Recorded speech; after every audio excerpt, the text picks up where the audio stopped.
오늘 저는 읽은 본문을 중심으로 성령의 열매, 자비와 양성 이 두 가지 함께 살펴보기를 원합니다. 오늘이 성령의 열매 저희가 5번째 시간입니다. 성령의 열매가 9가지가 있는데 이것이 중요한 것은 예수님의 성품입니다. 예수님의 모습과 연결되어지기 때문입니다. 성령의 열매를 놓고 기도한다라고 하는 것은 예수님을 닮고 싶은 간절함의 표현입니다. 그래서 우리가 하나님, 내 안에 성령의 열매가 맺어지게 해 주십시오. 그런데 이 기도는 주님, 내가 예수님을 닮게 나를 변화시켜 주십시오라는 이 간절함의 표현이 되어집니다.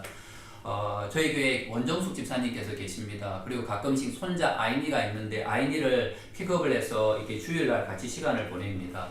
예배도 같이 드리고요. 그리고 공원도 산책도 같이 가고 그림도 같이 그리고 또 때로는 예배도 같이 드립니다. 2주 전에도 아이니를 픽업을 해서 시간을 같이 보내면서 온라인 주일 예배를 함께 드리게 되었습니다. 스크린에 제가 등장을 하자 아이니가 대뜸 이렇게 얘기를 합니다. 나도 목사님처럼 될 거야. 나도 목사님처럼 될 거야. 근데 며칠 뒤 제가 이 말을 전해 들으면서 너무너무 기분이 좋았습니다. 교회를 다닌 지 왜 저희 딸이 얼굴을 이렇게 찌그리십니까? 왜 얼굴을 찌그리십니까? 아니, 교회를 다닌 지 얼마 안 되는 성도님이 여러분을 향해서 저도 집사님처럼 예수 믿고 싶어요 하면 기분이 어떨까요? 아니면 여러분을 향해서 저도 자매님처럼 교회 생활 하고 싶습니다 라고 한다면은 기분이 좋아지는 정도가 아닙니다. 행복해집니다. 참 행복해집니다. 근데 아이의 이야기를 전해 들으면서 저도 동일한 느낌이 들었습니다. 그러면서 우리가 예수님 닮고 싶어요 라고 고백하면은 주님의 마음이 정말 기쁘시겠구나. 주님의 마음이 행복해지겠구나. 우리가 정말 주님을 닮고 싶습니다 고백하면은 주님, 우리를 바라보시는 주님의 마음이 흐뭇하겠다라는 생각이 들었습니다. 솔직히 저는 아이니의 고백을 들으면서 두려운 마음이 들었습니다. 다른 사람에게 감추고 있는 저만의 약함들이 너무 많기 때문입니다. 목사님처럼 되겠다는 아이의 고백에 대한 첫 번째 느낌, 기쁨이었지만 그 기쁨은 얼마 뒤에 부끄러움이 되었습니다. 너무 부끄러웠습니다. 그래서 이해를 합니다. 너무 부끄러웠습니다. 그 얘기를 듣고. 그리고 두려웠습니다. 그리고 조금이라도 더 좋은 목회자가 되도록 노력해야 되겠다는 마음이 제 안에 확 밀려들었습니다. 저는 누군가 저를 닮고 싶다라고 말하면 두렵습니다. 그렇게 말하는 사람한테 말리고 싶습니다. 부족한 두성의 죄인이기 때문입니다. 그러나 예수 그리스도는 완전하십니다. 아멘. 예수님은 완전하십니다. 예수님은 얼마나 완전하신 줄 아십니까? 그분의 이름을 믿는 사람마다 구원의 길로 이끄실 만큼 그분은 완전하십니다. 우리가 주의 이름을 믿을 때 죄인임에도 불구하고 하나님의 나라에 들어갈 수 있는 것, 예수 그리스도가 완전하시기 때문인 것입니다. 그래서 성경은 너희 안에 그리스도 예수의 마음을 품으라라고 도전을 합니다. 믿음의 주여 온전케 하시는 예수 그리스도 바라보라라고 합니다. 어떤 문제가 있느냐? 예수님 바라보라라고 얘기를 합니다. 우리 주변에 훌륭한 목회자가 있을 수 있습니다. 선생님이 있을 수 있고요. 아니면 스포츠 선수가 있을 수도 있고 크리스찬 비즈니스맨이 있을 수도 있습니다. 우리가 그들도 존경하면 좋겠죠. 그러나 우리가 정말 닮아야 될 진정한 멘토 누구냐면은 예수 그리스도이십니다. 성령의 9가지 열매는 기독교 윤리와 도덕이 아닙니다. 우리는 이렇게 살아야 돼. 이런 윤리와 도덕이 아닌 예수님의 성품과 예수님의 모습에 대한 말씀입니다. 우리가 성령의 열매를 사모하는 것은 더 복을 받기 위해서가 아닙니다. 더 뭔가 성공을 한 대단한 사람이 되기 위해서가 아니라 예수님을 닮기 위해서입니다. 이기적이고 고집스러운 내 마음 안에 예수님의 형상이 새겨지기 위해서입니다. 나도 나를 보면 때로는 실망스럽습니다. 이기적인 내 모습 가운데.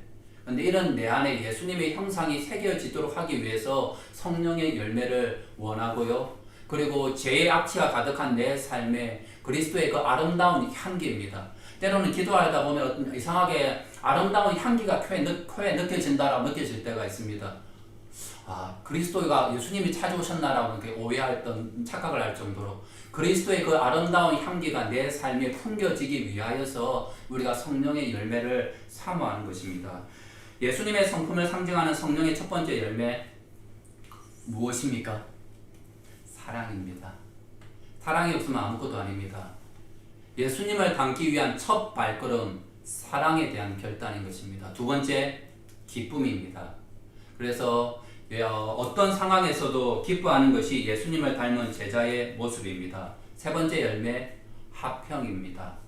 아기가 어머니 품 안에 있는 것처럼 내 삶이 전능하신 하나님의 품 안에 안겨 있음을 신뢰하면서 누리는 마음의 평안함, 마음의 고요함, 그리고 그 평안으로 인하여서 다른 사람과의 관계를 화목하게 지내는 것이 화평인 것입니다. 그다음 화평 다음에는 네 번째 열매가 오래 참음으로 하나님의 약속을 향해, 그리고 대인 관계에서 참고 끝까지 견뎌내는 모습입니다. 오늘 저희는 다섯 번째 성령의 열매를 살펴보는데, 성경에 보니까 자비라고 이렇게 번역이 놓아 있습니다. NIV 영어 성경을 보니까 이 자비라는 단어가 굉장히 좀 이렇게 큰 뜻을 갖고 있습니다. NIV 영어 성경에는 이 자비라고 하는 단어를 kindness, 친절이라고 번역을 하고요. 킹 제임스 버전을 보니까 gentleness, 예의 바름이라고 번역이 되어 있습니다. 근데 헬라어 원어를 보게 되어지면은 크레스테스라고 번역되어 있습니다. 근데 헬라어 크라스토테스는 친절한 성품, 아니면 예의 바름, 아니면 누군가를 향해 가지는 불쌍한 마음이라는 뜻을 가지고 있습니다. 그리고 성령의 여섯 번째 열매인 양선은 자비보다 적극적인 의미를 가진 단어로 다른 사람을 향해 가지고 있는 불쌍한 마음이 구체적인 행동으로 표현이 되어지는 것입니다. 그래서 자비가 누군가를 향해 가지는 불쌍한 마음이라면은 양선이라는 단어가 goodness로 번역이 되어 있습니다. 영어로. 이 양선은 그 자비로운 마음을 실제 구체적인 행동으로 표현하는 것입니다. 그래서 자비와 양선은 함께 일어나야지 완전한 열매가 되어집니다. 그런데 제가 그런 의미에서 오늘은 두 개를 한꺼번에 살펴보게 되었습니다.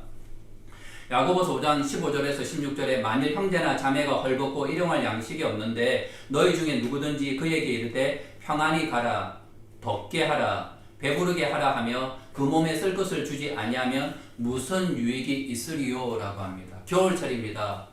내가 아는 친구가 아주 얇은 옷을 입고 막 벌벌 떨고 있습니다. 너무 불쌍한 겁니다. 또 내가 아는 친구가 밥을 먹지 못하고 굶고 있는 겁니다. 너무 불쌍해서 그 친구에게 옷도 따뜻하게 입고 입어, 옷 챙겨 입어, 밥 제때 잘 챙겨 먹어, 이렇게 말만 하는 것은 다른 사람을 불쌍히 여기는 진정한 자비가 아닙니다. 양선이라는 행동이 수반되었을 때 진정한 자비가 되어집니다. 반대로 자비 없이 누군가를 그냥 일방적으로 도움만을 주는 것, 돈을 주고 옷을 주는 것도 진정한 양선이 아닙니다.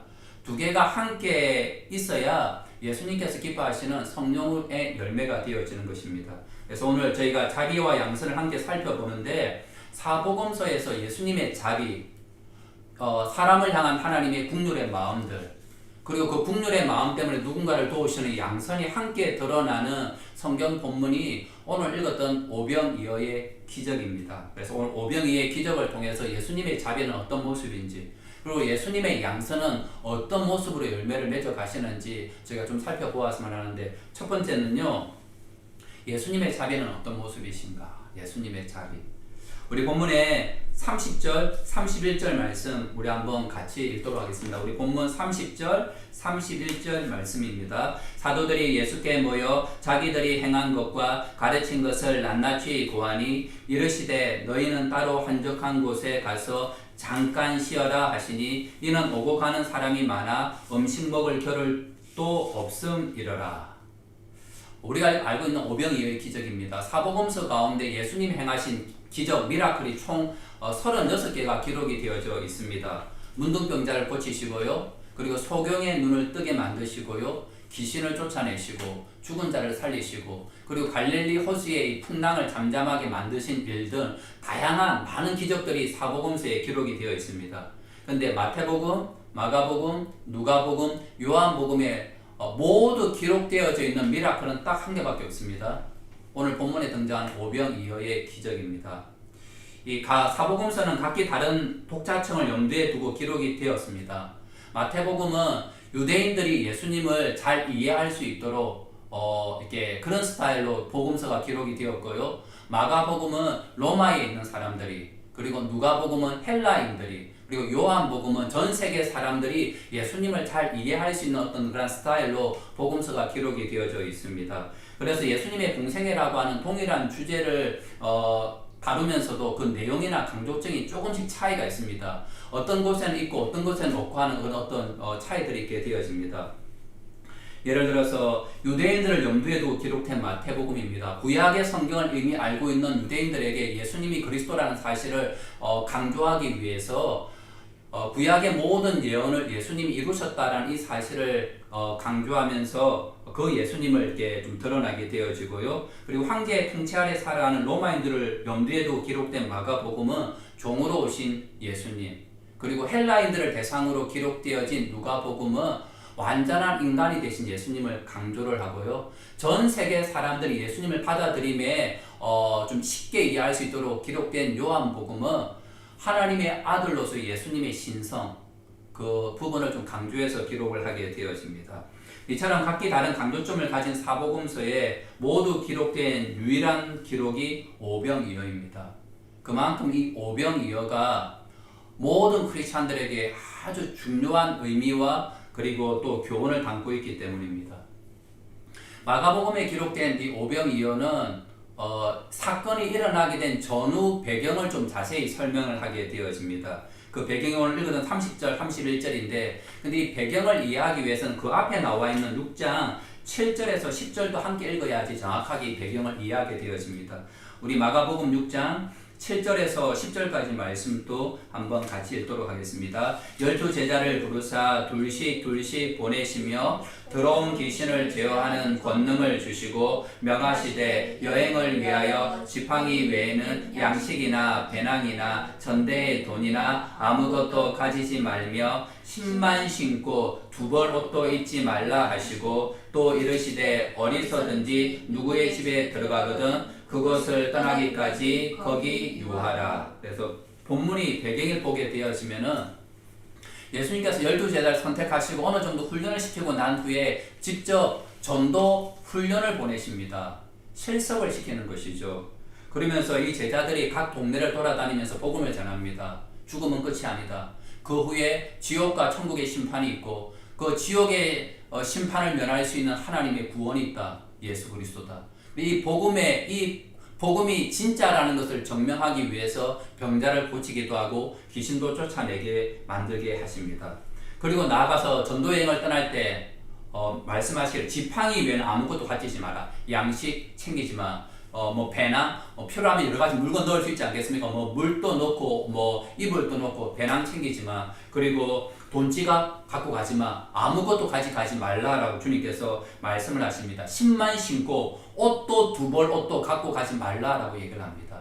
이렇게 떠나는 전도여행은 당연히 힘들고 피곤할 수밖에 없는 일정입니다. 굉장히 주님께서 12제자들을 특공대와 같이 아주 강력하게 훈련을 시키고 있는 것을 보게 되어집니다. 저희 교회에서 작년 12월에 요르단으로 단기 선교 한 일주일 정도 다녀왔습니다.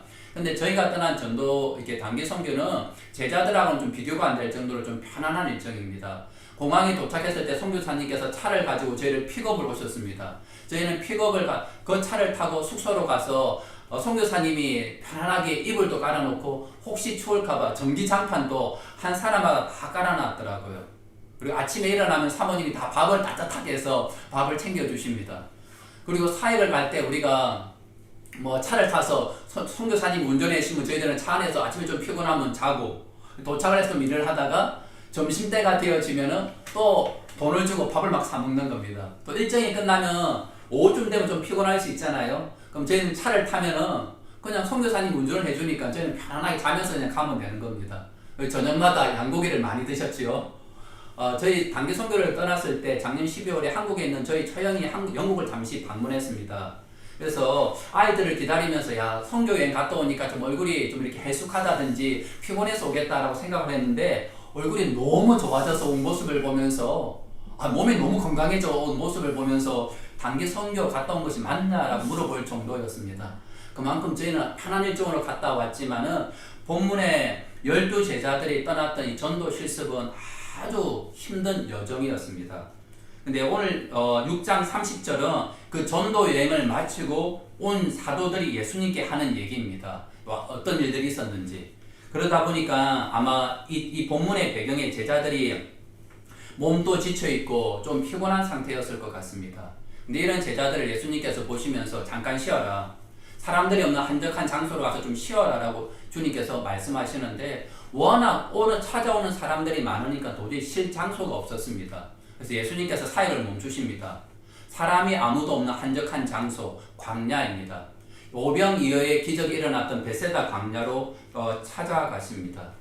지친 제자들에게 예수님은 한적한 곳에서라도 잠깐의 이렇게 피하기 위해서 그곳을 찾아가셨는데, 근데 사람들이 참 기가 막혀요.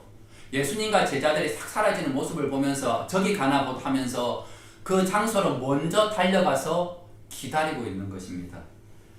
그런데 자기 문제를 해결하기 위해 먼저 도착해서 예수님을 기다리고 있는 이 군중을 발견한 예수님의 반응이 너무너무 인상적입니다. 나는 휴가를 위해서 찾아왔는데, 잠시 재충전을 위해서 찾아왔는데 사람들이 자기 필요를 해결하겠다고 먼저 도착해서 기다리고 있는 모습을 보면서 주님 이렇게 반응하십니다. 우리 본문의 33절, 34절 말씀인데요. 본문의 33절, 34절 말씀 같이 읽겠습니다. 그들이 가는 것을 보고 많은 사람이 그들인 줄 안지라 모든 고을로부터 도보로 그곳에 달려와 그들보다 먼저 갔더라. 예수께서 나오사 큰 무리를 보시고 그 목자 없는 양 같음으로 인하여 불쌍히 여기사 이에 여러 가지로 가르치시더라. 이 큰 무리를 보시고 예수님께서 짜증을 내셨다, 조금 이렇게 화가 났다 라고 이렇게 기록하지 않고 불쌍히 여겼다라고 말씀합니다. 이게 자비입니다. 이게 자비. 여러분이 비즈니스나 아니면 직장이나 아니면 뭐 공부나 가정으로 인하여 몸과 마음이 지쳐서 재충전하기 위해서 휴가를 떠났는데 누군가가 도움을 요청하기 위해서 먼저 도착해서 기다리고 있으면 기분이 어떻습니까? 그 사람의 얼굴을 보면 절대 반가울 수 없는 것입니다. 그러니까 예수님 불쌍히 여기십니다. 예수님은 세례 요한의 세례 이후 한 번도 쉬지 않고 계속 전도자의 삶을 살아가고 있습니다. 제자들은 한 일주일 정도, 정확하게 잘 모르겠습니다. 얼마나 전도 여행을 다녀왔는지, 며칠 정도, 어느 정도 전도 훈련을 다녀왔지만 예수님은 공생의 사역을 시작하고 난 후에 단 하루도 쉬지 않고 계속해서 전도자의 삶을 살고 있습니다. 제자들보다 훨씬 육체적으로 피곤하고 지친 상태입니다. 근데 이럴 때는 보통 나에게 비하면 너희 피곤은 아무것도 아니다, 나는 너희보다 훨씬 힘들다라는 이런 식으로 반응을 하게 되어집니다. 남자 3명이 모이면 군대에서 고생한 얘기를 되게 자랑스럽게 얘기를 합니다. 그래서 그 자랑스럽게 얘기한 거, 나 버텨냈다라는 그런 자랑 때문에 군대에서 고생했던 얘기를 막 하게 되어집니다. 누군가가 훈련소에서 힘들었던 이야기를 하면은 다른 사람이 더 힘들었던 자기 이야기를 하면서 너 고생은 아무것도 아니다라는 식으로 반응합니다. 내 고생한 거에 비하면 너 거는 아무것도 아니야 라고. 교회에서도 누군가 힘든 얘기를 하면은 내가 힘들었던 것에 비하면은 아무것도 아니다라는 식으로 반응을 합니다. 하지만 예수님은 제자들보다 더 지치고 힘든 상태임에도 그들의 어려움을 인정해 주십니다. 피곤함을 이해해 주십니다. 그리고 품어주게 되어집니다. 군중을 향해서도 예수님은 나보다 더 힘든 상황이냐 아니냐 따지지 않습니다. 당신이 지금 나보다 더 힘든 상황입니까? 아닙니까? 이거 따지지 않습니다. 크리스찬들도 자비를 굉장히 중요하게 여깁니다. 이게 인간의 보편적인 윤리 가치이기 때문에. 그래서 자비를 중요하게 여기지만은 나보다 더 힘든 사람이냐 아니냐를 중요하게 여깁니다. 성경에서 자비의 원칙을 다음과 같이 얘기를 합니다. 누군가를 자비하게 여길 때 어떤 원칙을 적용해야 되는가? 히브리서 13장 3절에 말씀합니다. 히브리서 13장 3절인데 제가 같이 한번 찾아봅시다. 그러면 히브리서 13장 3절입니다. 히브리서 13장 3절. 제가 가진 성경으로 신약 368면에 있습니다. 368면.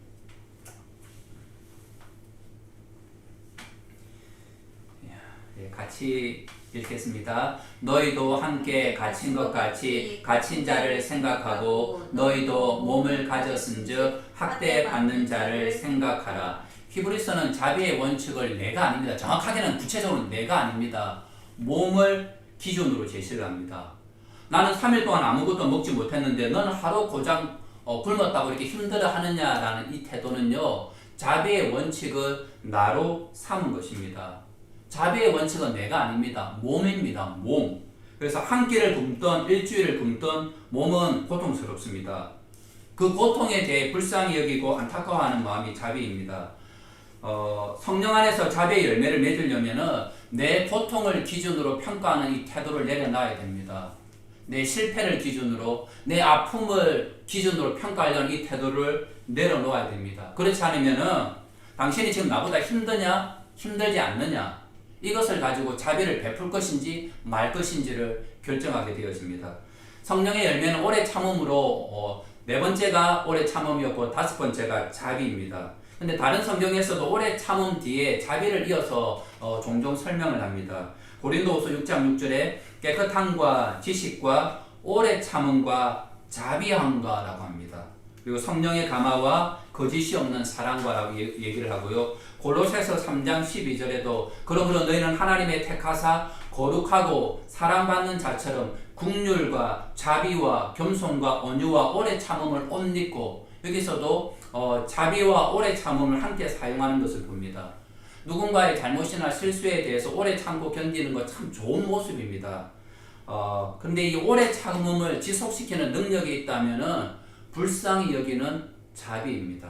자비가 뒤따르지 않으면 한두 번 참다가요 그냥 포기해버립니다. 어머니가 자녀들을 향하여서 끝까지 참고 견디어주는 것은 불쌍히 여기는 자비가 그 마음 안에 있기 때문입니다. 마태복음 12장 7절에 나는 자비를 원하고 제사를 원하지 아니하노라 하신 뜻을 너희가 알았더라면은 무지한 자를 정죄하지 아니하였으리라. 예수님은 제사보다 불쌍히 여기는 자비를 더 기뻐한다라고 명확하게 얘기를 하십니다. 근데 내 안에 다른 사람을 불쌍히 여기는 자비가 없으면 어떻게 되냐? 무지한 자라도, 아무 죄가 없는 사람이라도 정죄하는 실수를 짓게 되어집니다.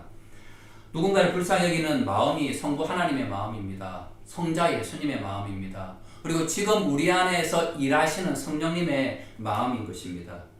그리스도 기름 부음을 받은 자, 이 그리스도의 헬라어 발음이 크리스투스입니다. 크레스투스이고요. 자비가 크레스테스입니다. 이 두 단어가 비슷하지 않습니까? 크레스투스와 크레스테스, 이 두 단어가 참 비슷하다 보니까 과거 헬라인들 중에는 그리스도인들을 크레스테스, 즉 친절한 사람, 불쌍히 여기는 사람이라는 뜻으로 자주 불렀습니다.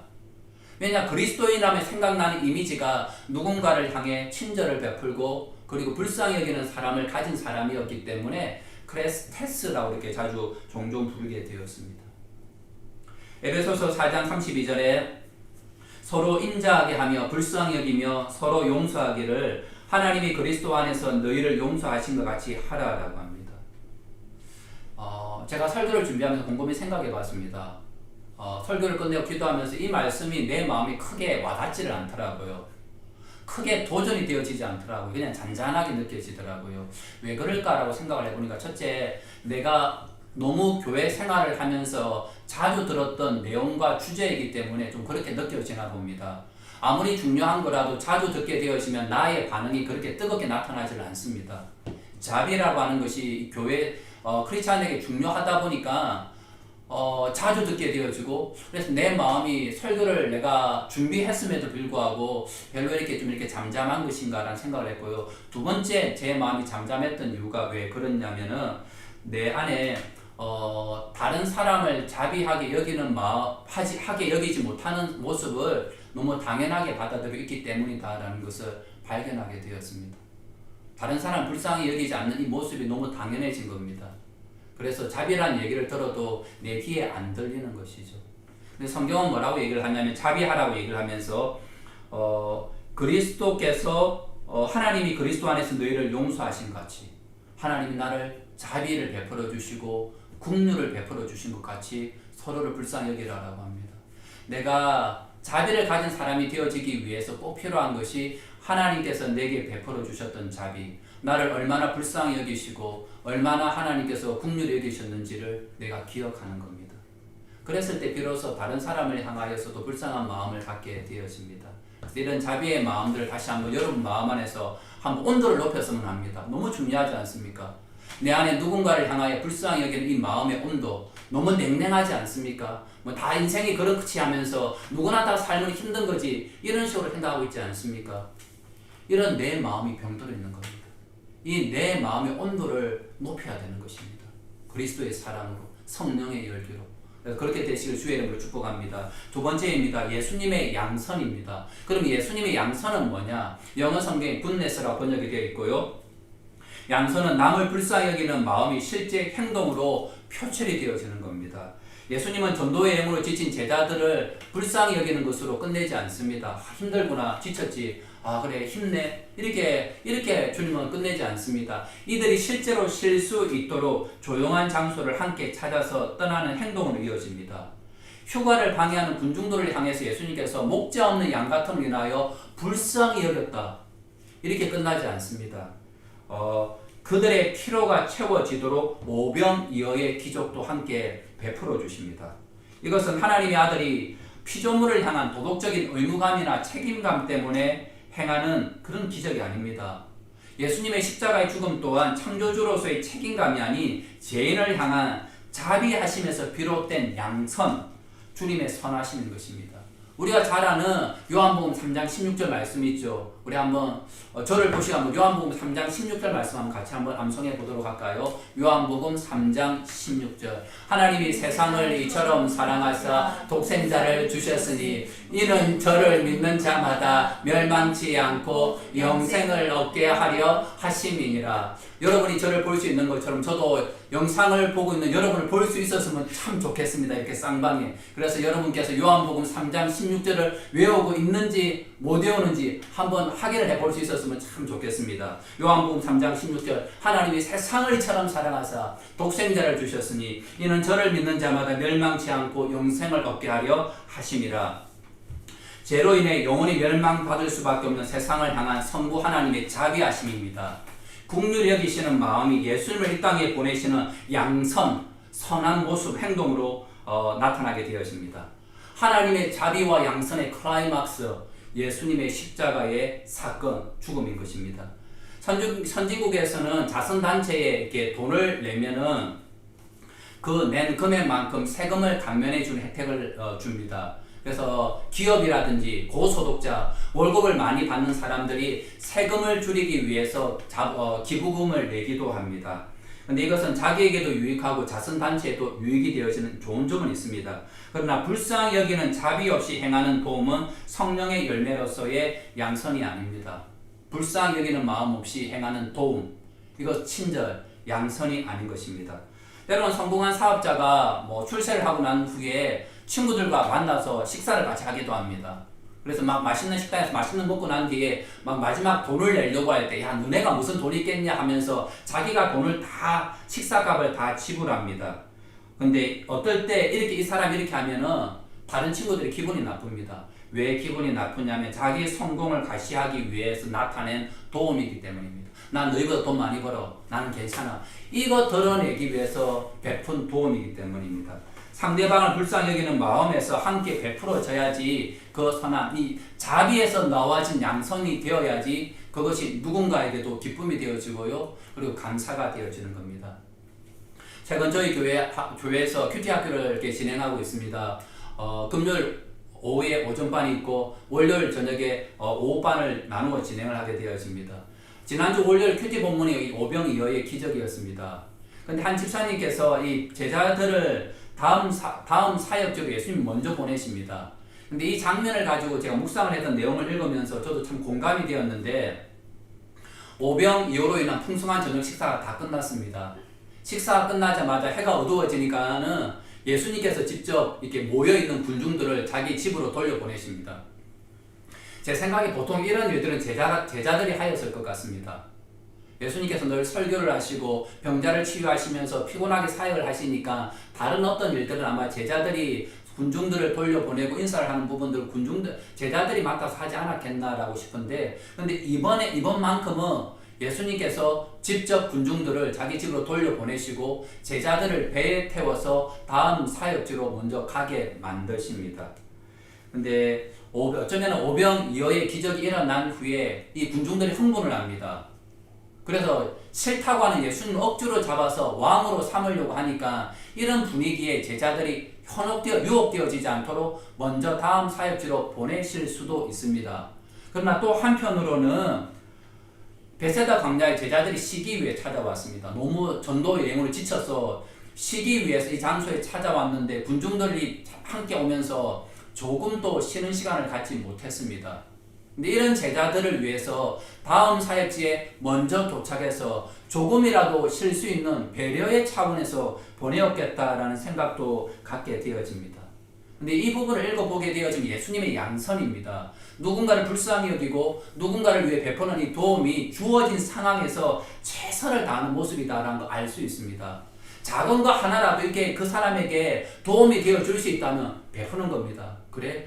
얼마 시간은 안 되겠지만 너 먼저 가서 조금이라도 쉬고 있어. 이렇게 배려를 하는 겁니다. 예수님이 베푸시는 양선의 최고 수혜자가 제자들입니다. 그럼에도 이들은 다른 사람을 돕는데 최선을 다하지 않습니다. 참 아이러니하죠. 예수님이 베푸시는 도움의 최고 수혜자가 제자들이면서도 자기는 다른 사람을 돕는데 그렇게 인색합니다.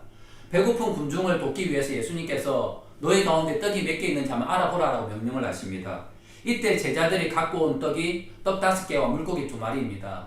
성경에는 작은 떡이라고 이렇게 번역이 되어 있다라고 합니다. 즉 부모님을 따라 광야로 왔던 아이가 자기의 저녁 식사를 위해서 갖고 온 도시락인 것으로 생각이 됩니다. 제가 여행을 떠날 때 가장 먼저 챙기는 것이 있습니다. 여러분이 여행을 떠날 때 가장 먼저 챙기는 건 뭡니까?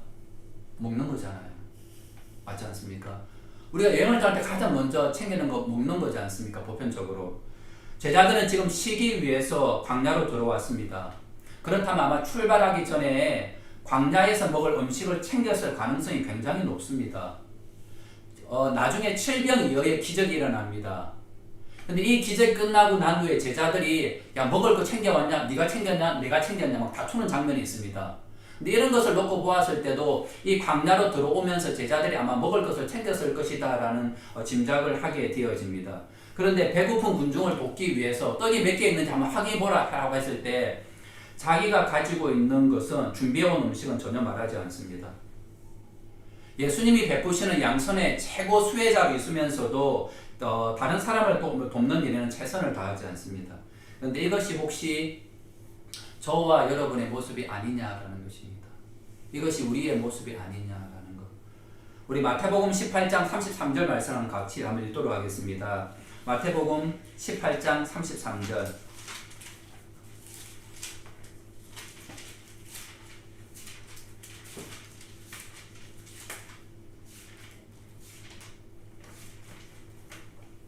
마태복음 18장 33절 말씀입니다.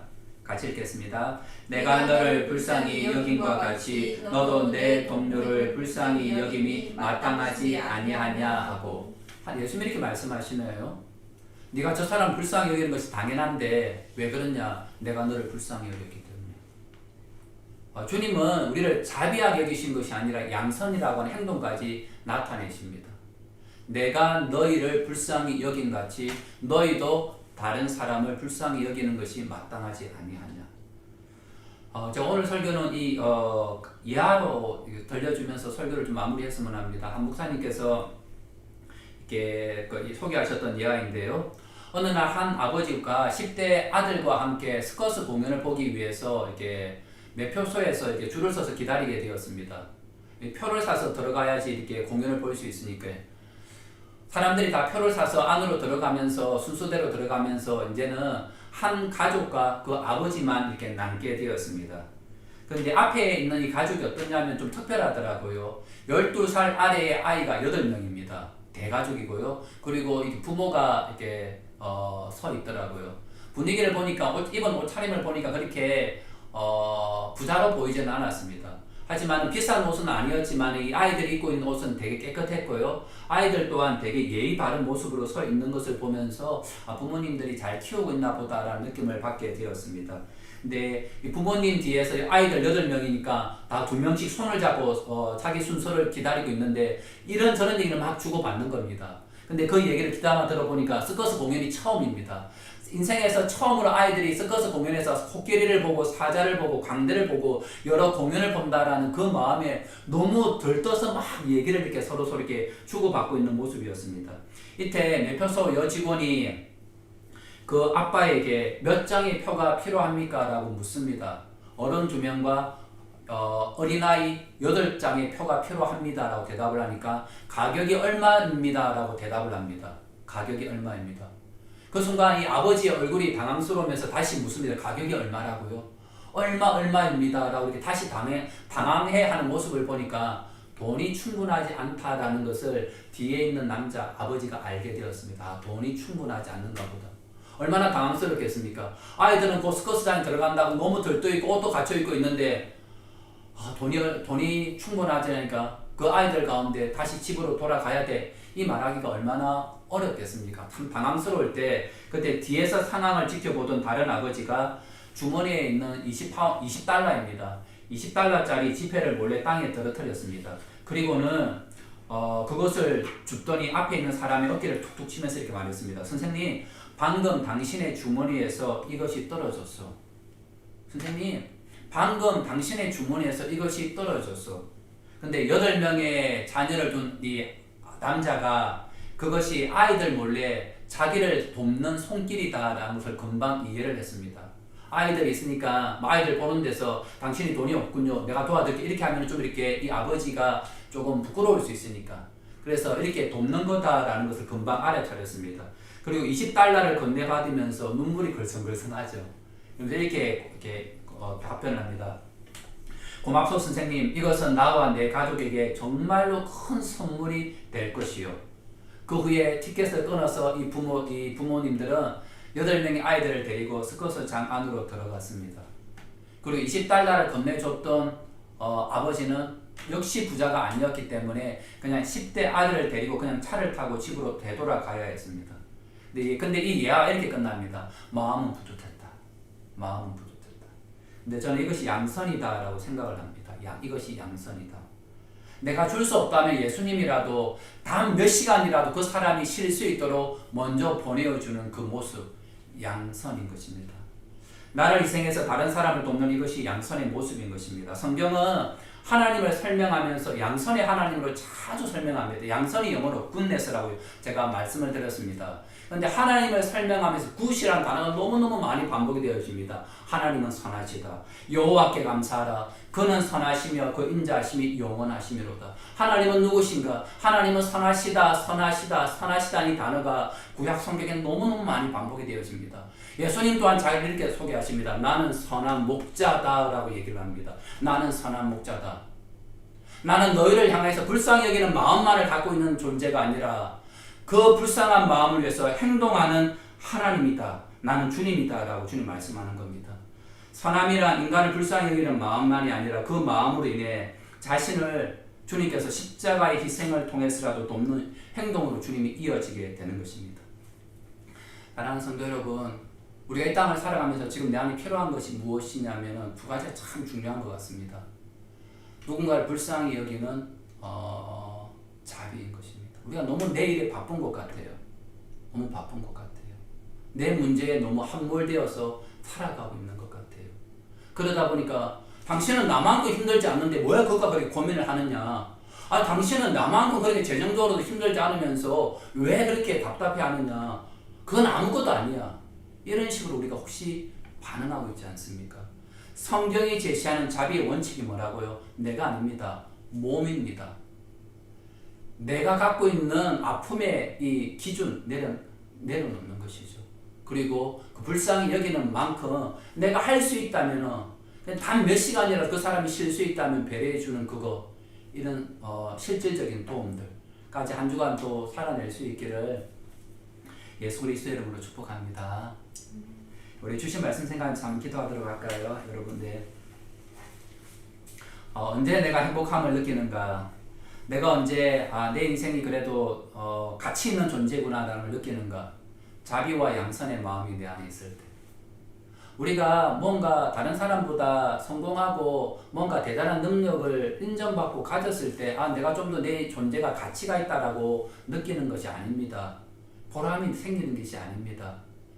내가 누군가를 불쌍히 여기며 도울 때 그 작은 거라지만 그렇구나. 내가 정말 가치 있는 사람이구나. 내 생명이 존재가 있구나라는 것을 느끼는 것입니다. 아내는 남편한테 불쌍히 여기는 마음을 가질 수 있어야 됩니다.